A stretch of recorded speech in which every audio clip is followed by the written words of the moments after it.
Effective development in our own language is achieving results.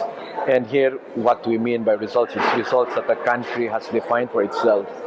In the case of the Philippines, this would mean helping achieve sustainable growth that is inclusive and creating income and great opportunities for the vast majority. So development cannot be effective if interventions do not help contribute to achieving these objectives.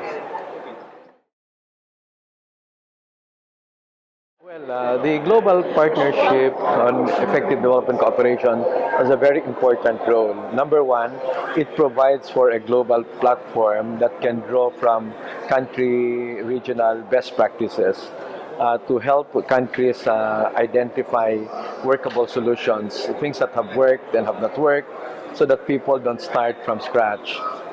Secondly, it is a very important political platform for ensuring that development partners are able to translate commitments to real actions on the ground. In a way, it is the conscience of the world when after meeting in Busan, people can talk about what they commit to deliver, but unless the global partnership gets to meet regularly, it's very difficult to talk about accountability and delivering on results.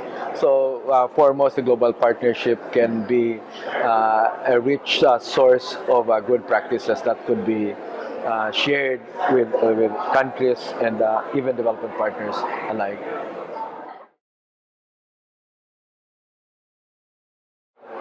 Monitoring the things about indicator is the relevance to the country.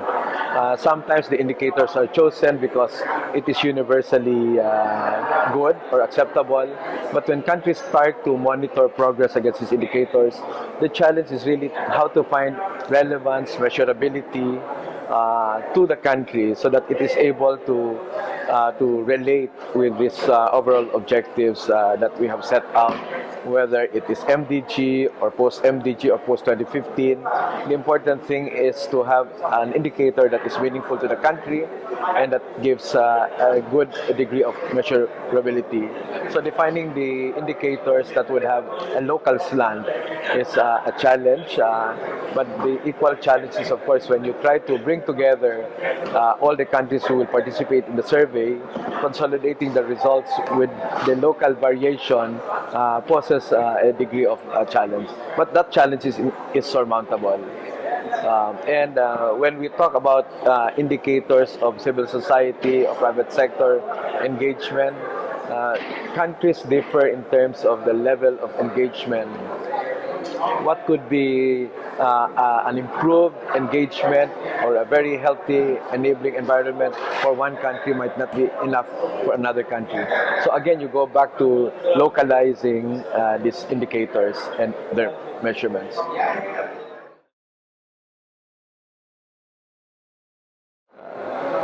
The role of civil society, private sector, and for that matter, multi-stakeholders are very important because we know that development is a multifaceted dimension. So government cannot claim to be the major actor in the development process.